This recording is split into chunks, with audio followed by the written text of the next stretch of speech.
TNTV Tamil ஊடகம், தனித்துவமான தமிழ் ஊடகம். உலகெங்கிலும் வாழும் டிஎன்டிவி தமிழ் ஊடகம் பார்வையாளர்களுக்கு அன்பு வணக்கம்.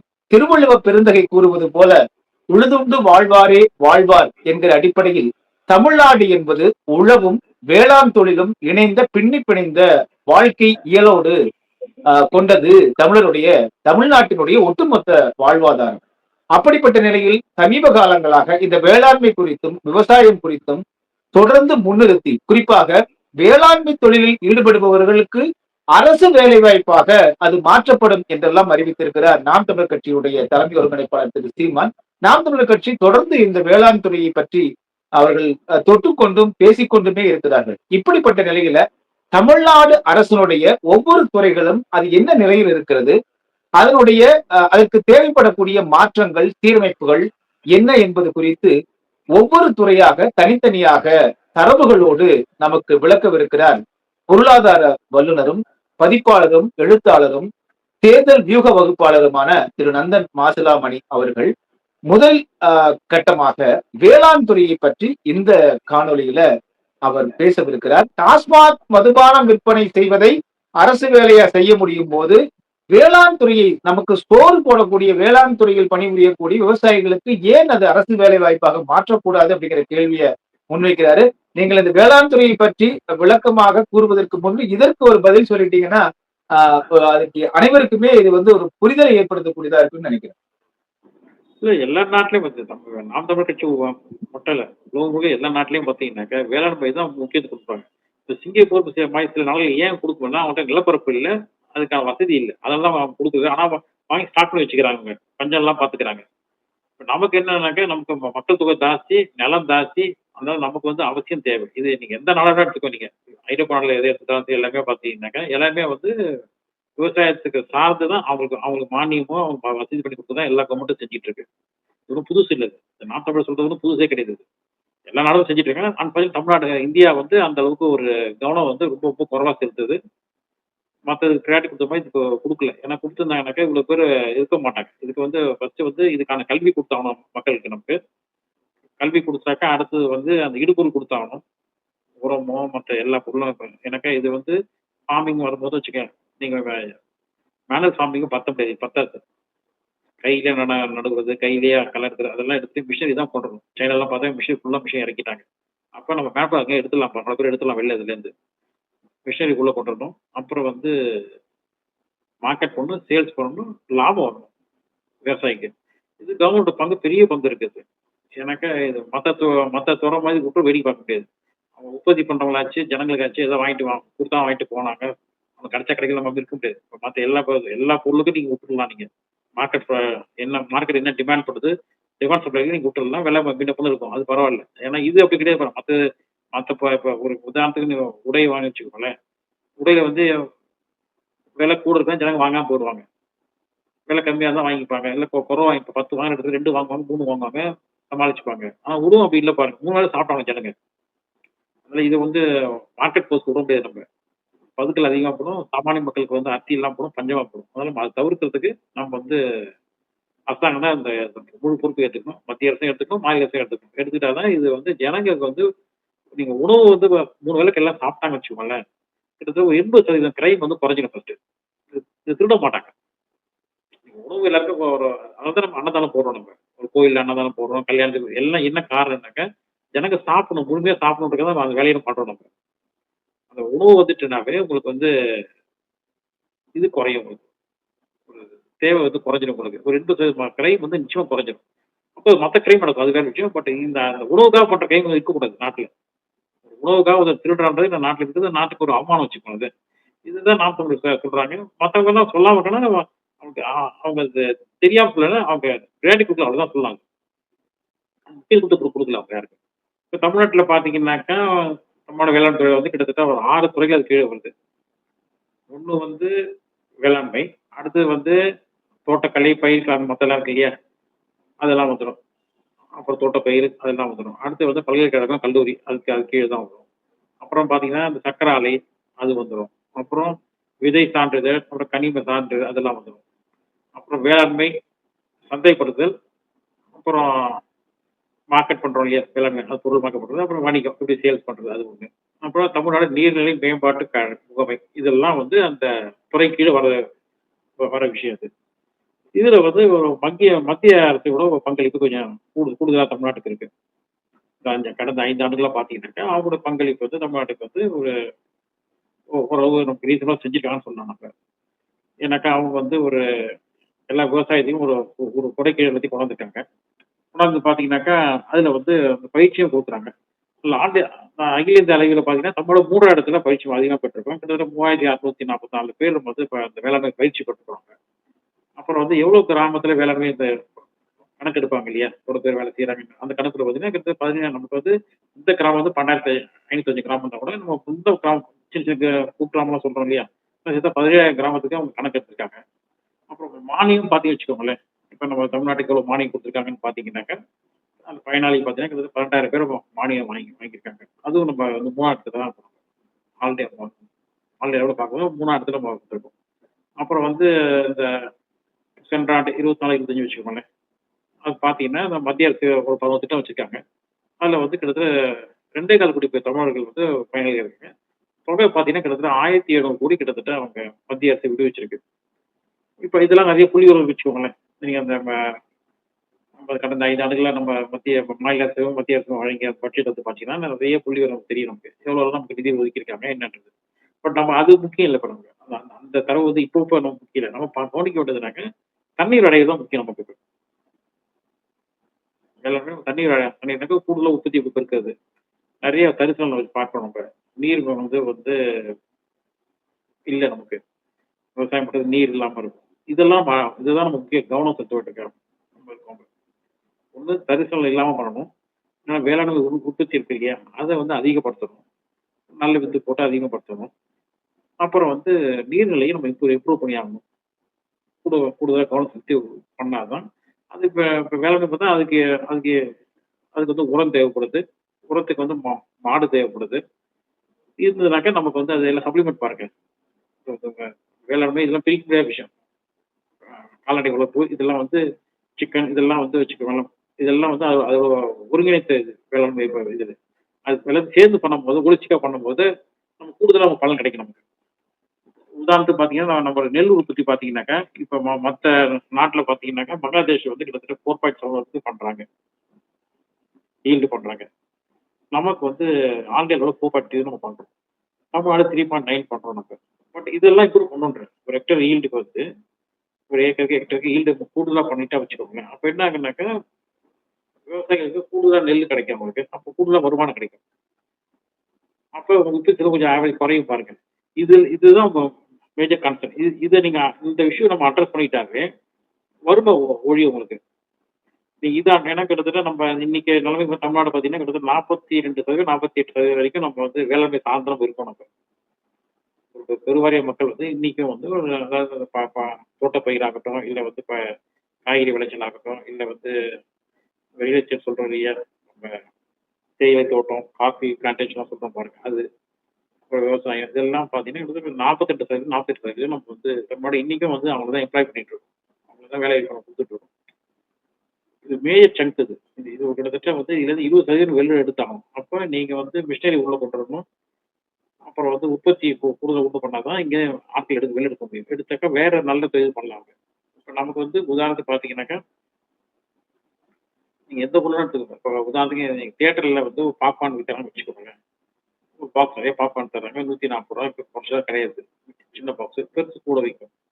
ரூ. 60 மேல விக்கிறாங்க. இப்ப பார்த்தீங்கன்னா, அது உற்பத்தி செலவு அந்த அந்த விவசாயிக்கு பார்த்தீங்கன்னாக்கா, அந்த சோளம் வந்து மார்க்கெட் விற்கும்போது பார்த்தீங்கன்னாக்கா, அவன் குடுக்குறதுக்கு அந்த அந்த ரா மெட்டீரியல் சொல்றோம் இல்லையா?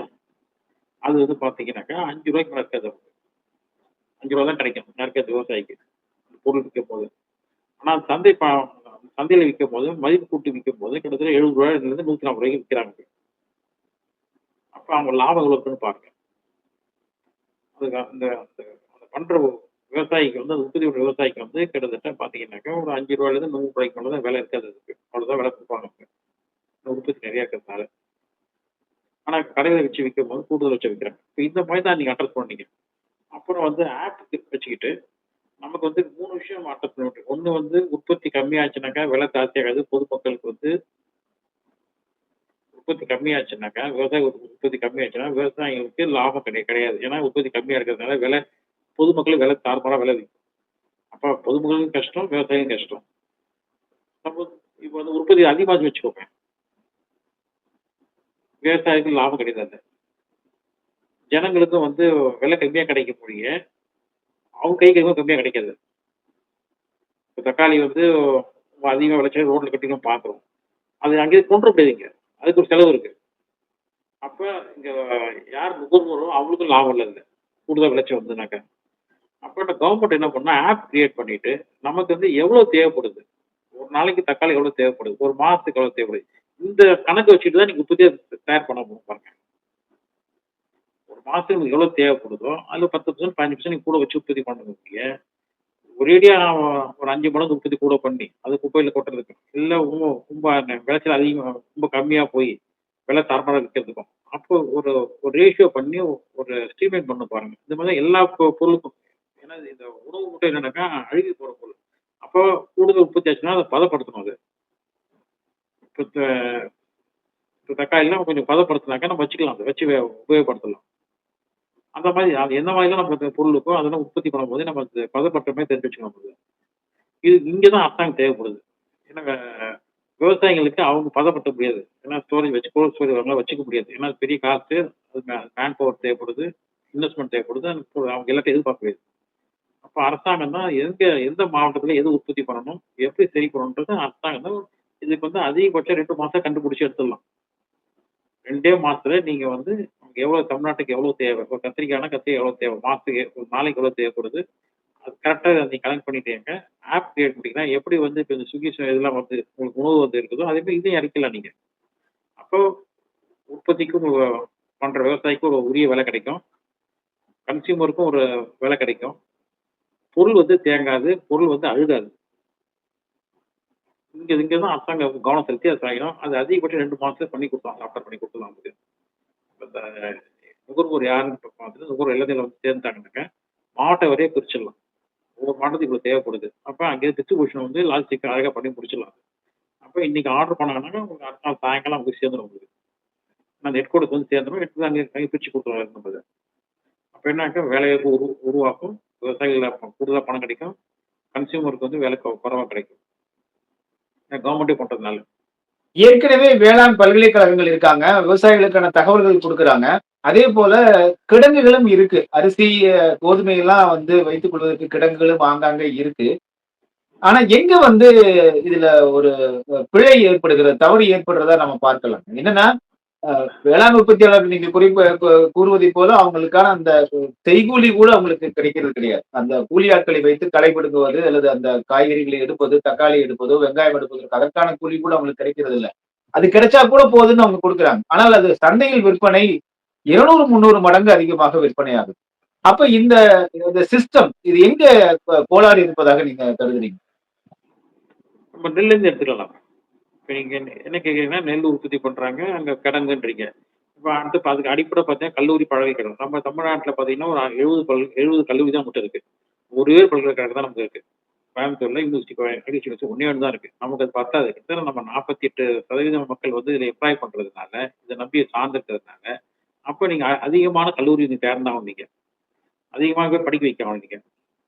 அதாவது இங்கிலீஷ் இன்ஜினியரிங் சொல்றாங்க இல்லையா? அதுல இன்டிகிரேட் பண்ணி, இப்ப எப்படி வந்து சட்ட படிப்பு நமக்கு இருக்கு, இன்ஜினியரிங் இருக்கிற மாரி நீங்க இதுலயும் இன்டிகிரேட் பண்ணி, இங்கிலீஷ் சேர்த்து ஒண்ணா பண்ணாதீங்கன்னு வச்சுக்கோங்களேன். அப்ப நெறைய இப்ப அவங்க நெறைய பேர் வேலைக்கு வந்தா படிக்க வந்தா தான் வேலைக்கு வாய்ப்பை உருவாக்க முடியும் நீங்க. பா ஒரு இன்டேக்கே இப்ப கம்மியாக வச்சுக்கோங்களேன். எப்படி நம்ம அது இது பண்ண முடியும்? ஏன்னா நமக்கு அவ்வளோ நிலம் இருக்கு நம்மகிட்டங்க. தமிழ்நாட்டுல அவ்வளோ நிலம் இருக்கு. அப்ப நம்ம அக்ரிகல்ச்சர் ரிசர்ச் இன்ஸ்டியூட் நம்ம பண்ணி ஆகணும் நம்ம. ஒவ்வொரு பகுதிக்கும் பண்ணலாம். ஹார்டிகல்ச்சர் பண்ணலாம். அப்புறம் வந்து செரிகல்ச்சர் பண்ணலாம். எல்லாத்தையுமே எல்லாத்தையுமே நீங்க ஒருங்கிணைச்சு பண்ணலாம் நீங்க இத. அப்ப நமக்கு நெறைய கல்லூரிகள் தொறந்தாகணும் நமக்கு. சப்போஸ் கல்லூரி தொறக்க முடியலையா? இருக்கிற கல்லூரியில நீங்க பிரான்ச் கொண்டாந்துடலாம். நெறைய கொண்டாந்துடலாம். எப்படி பிகாம் பண்ற மாரி நீங்க வந்து அக்ரிகல்ச்சர் கொண்டாந்துடலாம். பிஎஸ்சி அக்ரி கொண்டாந்துடலாம் நீங்க. சர்டிஃபிகேட் கோர்ஸ் கொண்டுவரலாம். ஒரு 3 மாச கோர்ஸ், ஒண்ணு டிப்ளமோ கோர்ஸ் நடத்தலாம். பிளஸ் வந்து 3 இயர்ஸ் டிகிரி கோர்ஸ் நடத்தலாம். எல்லா கிட்டத்தட்ட நம்மட்ட தமிழ்நாட்டுல இப்போ 500 கல்லூரி இருக்கு.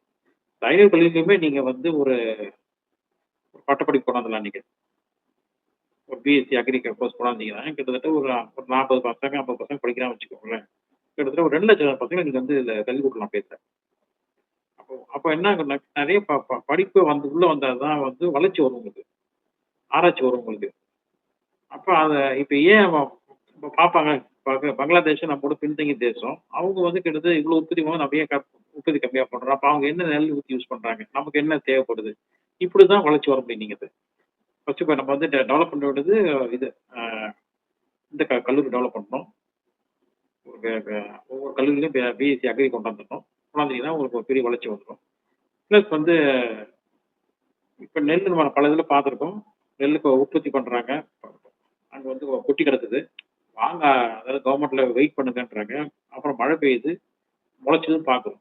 இது வந்து கிட்டத்தட்ட 10 வருஷமா பார்த்துருக்கோம். இது புதுசுல இருக்கு. அப்ப நமக்கு வந்து தெரிஞ்சு போச்சு. நம்ம 110 டன் மெட்ரிக் டன் வந்து நம்ம வந்து உற்பத்தி பண்றோம்னு தெரிஞ்சு போகுது. அப்ப நமக்கு வந்து அது வச்சுக்கிறதுக்கு ஒரு மாவட்டம், எங்கெங்க மாவட்டம் வரைக்கும் நமக்கு தெரியும் நமக்கு. அப்ப இந்த எல்லாம் ஒன்னதான் கிட்டத்தட்ட ஏறத்தாழ ஒரே காலத்துல அறுவடை பண்ணுவாங்க. அப்ப நமக்கு தெரியும் பாருங்க, இந்த மாவட்டத்துல இவ்வளவு கொள்முதல் தேவை பண்ண போறோம், சென்றாடம் எவ்வளவு பண்ணியிருக்கோம், அப்ப நம்மகிட்ட எவ்வளவு அந்த கிடங்கு இருக்கு. இதுக்கு ஒன்றும் பெரிய சின்ன கால்குலேட் தான் போதும் பாருங்க. ஒன்று படிச்சு வரணும் அவசியம் இல்லை, அமெரிக்காவில் படிச்சு வரணும் அவசியம் இல்லை. கால்குலேட் இருந்தாவே நீங்க பார்த்துடலாம் சென்றாண்டு எவ்வளவு ஒரு கொள்முதல் பண்ணிக்க அந்த மாவட்டத்துல. கிட்டத்தட்ட அதிகமாக வரப்போகுது. 10% 15% குறையும் கூடும், அவ்வளவு. அப்ப நம்ம கிடங்கு சைஸ் எவ்வளவு, நமக்கு எவ்வளவு வைக்க முடியும்? எனக்கா விவசாயி வந்து களத்து மேட்டில் போட்டாக்கா அவங்களுக்கு நஷ்டம் தானே அது. அப்ப நம்ம அது வந்து ஒரு ஸ்டேட்டோட ப்ராப்ளம் தானே அது, விவசாய ப்ராப்ளம் இல்லையா அது. உற்பத்தி பண்றாங்க, உற்பத்தி வாங்க வேண்டிய கடமை ஸ்டேட் கவர்மெண்ட். அதை பத்திரமா பாதுகாத்து திருப்பி மத்திய அரசு கொடுக்க விட்டு நம்ம ஸ்டேட் கவர்மெண்ட் கடமை பாருக்குது. அப்ப அது அது அது பெரிய விஷயம் இல்லை. கரெக்டாக செஞ்சீங்கன்னாக்கா அது நமக்கு கடங்கு நம்ம காப்பாற்றிடலாம். நெல் வந்து பயிர் வந்து முளைக்காம வீணா போகாம ஏன்னா சமயத்துல பாத்தீங்கன்னா எல்லாம் அறுவடை நேரத்துல மழை பெஞ்சு பயிர் கட்டு போகுது. அதையும் பார்க்கணும் நம்ம. அப்ப நமக்கு அவங்க 2 நாள் விட்டு வைக்கிறாங்க. அப்ப நம்ம என்ன சொல்றோம், இப்ப கிடங்கு நிறைய இருக்கு, நமக்கு ஒன்றும் பிரச்சனை இல்லை, நீங்க அறுத்து கொண்டு வாங்க, நாங்க எடுத்துக்கிறோம்னு சொல்லிட்டாங்க. விவசாயிக்கு தப்பிச்சுக்கும் பாருங்க இது. அப்புறம் வந்து நீங்க நமக்கு எவ்வளவு தேவைன்னு தெரியும். இப்ப 8 கோடி மக்களுக்கு வந்து அரிசி ஒரு மாசத்துக்கு எவ்வளவு தேவை, ஒரு நாளைக்கு எவ்வளவு தேவைனாக்கா கணக்கு பண்ணிக்கலாம் பாருங்க. அப்புறம் அப்புறம் வெளி மாநிலத்துல வராங்க, வெளிநாட்டுல இருந்து வராங்க, அது பாப்புலேஷன் ஆட் பண்ணிட்டீங்கன்னாக்கா நம்ம அதோட ஒரு 15-20 எக்ஸ்ட்ரா ஸ்டாக் வச்சுட்டீங்கன்னு வச்சுக்கோங்களேன். பஃபர் ஸ்டாக் வச்சுக்கிங்கனாக்கா முடிஞ்சு போச்சு, அவ்வளவுதானே. இது பெரிய விஷயமே இல்லை. இது நம்ம அடுத்த விளைச்சல் வரைக்கும் நம்ம நம்மகிட்ட ஸ்டாக் நமக்கு தேவைப்படும். நமக்கு திடீர்னு பஞ்சம் வந்துட்டுனாக்கா, இல்லை அடுத்த வருஷம் விளைச்சல் போச்சுனாக்கா நமக்கு வந்து பஞ்சம் வந்துடும். அப்ப நமக்கு வந்து இப்போ எப்படி வந்து ஒவ்வொரு இதுக்கு நம்ம பஃபர் ஸ்டாக் வச்சுக்கோங்க, இது பஃபர் ஸ்டாக் வச்சுக்கலாம். அதுக்கு பண்ணிட்டீங்கன்னாக்கா உங்களுக்கு தண்ணீரை அடைச்சிடும் உங்களுக்கு. ஏன்னா இது வந்து விவசாயன்றது வந்து பால் உற்பத்தி இருக்கு, ஆடு மாடு வளர்ப்பு இருக்கு, கோழி இருக்கு, ஃபிஷரிஸ் இருக்கு. இதெல்லாம் சேர்ந்து தான் நீங்க பார்க்கணுங்க. இதில் இது தனியா பிரிச்சு பார்க்க முடியாது. மாடு இருந்தனாக்கா பால் கிடைக்கும், பால் இருந்தனாக்கா வந்து சாணியில நமக்கு இது உற்பத்தி பண்ணலாம், இது பண்ணலாம், உரம் கிடைக்கும் நமக்கு. அப்போ நமக்கு வந்து அந்த உரம் பாலில் இப்போ எதாவது சண்டை வந்து வச்சுக்கோங்களேன், யூரியா நமக்கு தட்டுப்பாடு வருது. இப்போ அது இல்லாமல் கண்ட்ரோல் பண்ணுறது நம்ம செல்ஃப் கமிஷன் இருக்க வேண்டியிருக்கு, தன்னிறைவாக இருக்க வேண்டியிருக்கு, இன்னும் நம்பாமல் இருக்க வேண்டியிருக்கு. ஏன்னா சண்டை எப்போ எவன் போடுவான்னு தெரிய மாட்டேது நமக்கு. அப்புறம் நமக்கு தான் பாதிக்குது. இப்போ பெட்ரோல் ஏறி போச்சு, நமக்கு தானே பாதிக்குது. இப்போ நம்ம பிற நாட்டை உணவுக்கு வந்து பிற நாட்டை சாராமல் இருந்துட்டு இருக்கோம். இது வரைக்கும் நம்ம வந்து இன்னும் கொஞ்சம் தமிழ்நாடு வந்து இன்னும் கொஞ்சம் பல விஷயம் நம்ம முன்னோடியா இருந்துட்டாக்க நம்ம தப்பிச்சுக்கணும். கோயம்புத்தூர் மாநகரில் 16 வகை தரமான எண்ணெய் வகைகள் கண்முன்னே அரைத்து சூரிய ஒளியில் வைக்கப்பட்டு முறையாக விற்கப்படுகின்றன. நேரிலும் அஞ்சல் வழியாகவும் வாங்கிக் கொள்ளலாம். தொடர்புக்கு 9843028388. டிஎன்டிவி தமிழ் ஊடகம், தனித்துவமான தமிழ் ஊடகம்.